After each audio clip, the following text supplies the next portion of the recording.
Jennifer Cullen is the CEO of Synapse, formerly the Brain Injury Association of Queensland. Last year, she joined Parole Board Queensland as a community board member. She joins us on this podcast today to tell us about her experiences on Parole Board. Jennifer, thanks for joining us today. Thank you for having me. Pleasure. So, can you tell us more about your day-to-day role outside of Parole Board Queensland? I work for an organisation called Synapse, and as you said, I'm the CEO.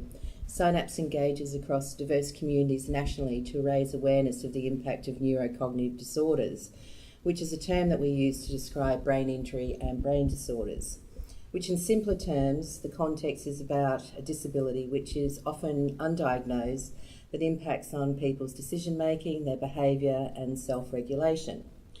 Our work at Synapse has particular focus on communities that experience complex disadvantage that results from, contributes to or compounds life chances from birth to old age.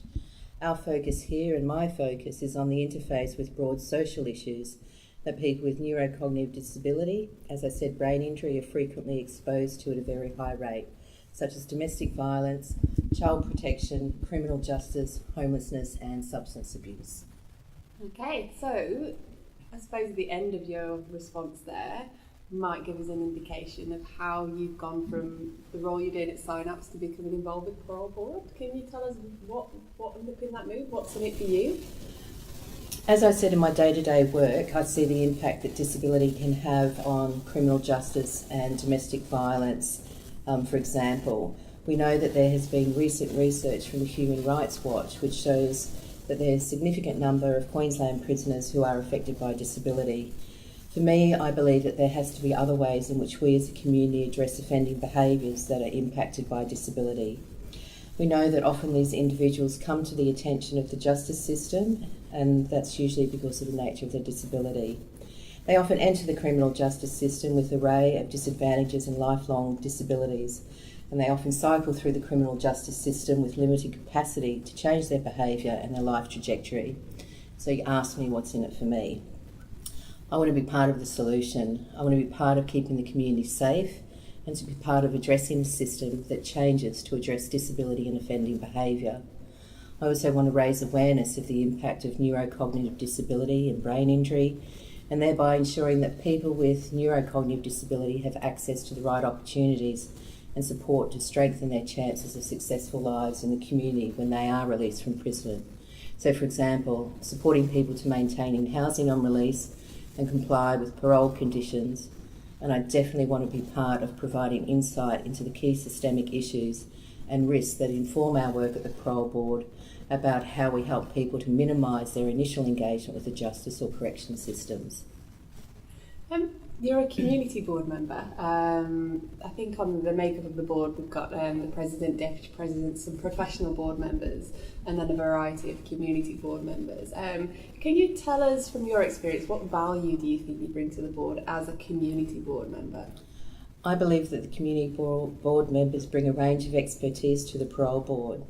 For me, I believe I have experience in disability, as I've said in the earlier questions, and I also bring an understanding of culture, particularly around Aboriginal and Torres Strait Islander peoples. We also have experience in our community board members who understand culturally and linguistically diverse backgrounds, who understand the concepts of disability, mental health and domestic violence. Furthermore, the community members, including myself, we're connected to our communities across Queensland, and we're able to draw upon the knowledge of support services to assist prisoners return to communities while we ensure the safety of our communities in which they return. So, you personally, what do you think your particular skill set is for the board? I think from my previous answers, it's definitely about understanding how disability impacts on offending behaviour, particularly, as I said earlier, around self-regulation, around behaviour and how that impacts. I think also I have a great understanding of Aboriginal and Torres Strait Islander culture and the nuances that culture may have in understanding the implication of Aboriginal and Torres Strait Islander law and white man's law. I also believe that I have the opportunity to draw attention to the potential presence and impact of disability on possible rehabilitation opportunities and reintegration into the community. And I think that the skill sets that I have also look at how we can support prisoners to not reoffend once they're integrated into community. So you've got a full-time job as CEO of Synapse. Yeah. You're a community board member. So your role on the board isn't a full-time position. There are full-time board members. On average, how often are you involved in assessing cases? Do you read all the parole cases? Are you selected for a certain few that you may have more expertise in?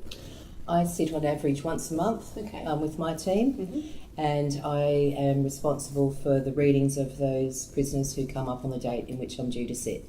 Okay. So, you said you've got a team. Do you make a decision together, or are you more in an advisory capacity for the professional board members to make a decision? How does it work? The community board members are full members of the parole board, so we are involved in all final decisions. Where our advisory capacity comes into play is around our areas of expertise, but we're certainly part of all final decision making. So, before this, had you been involved much with the justice system? Only in terms of my everyday work. Okay.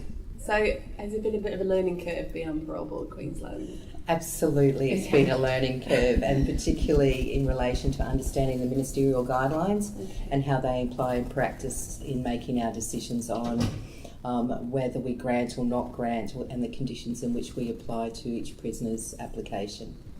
Do you feel a bit of a weight of responsibility being on the parole board? Absolutely, absolutely. It's a huge weight of responsibility because you need to balance, first and foremost, the safety of our communities right across Queensland.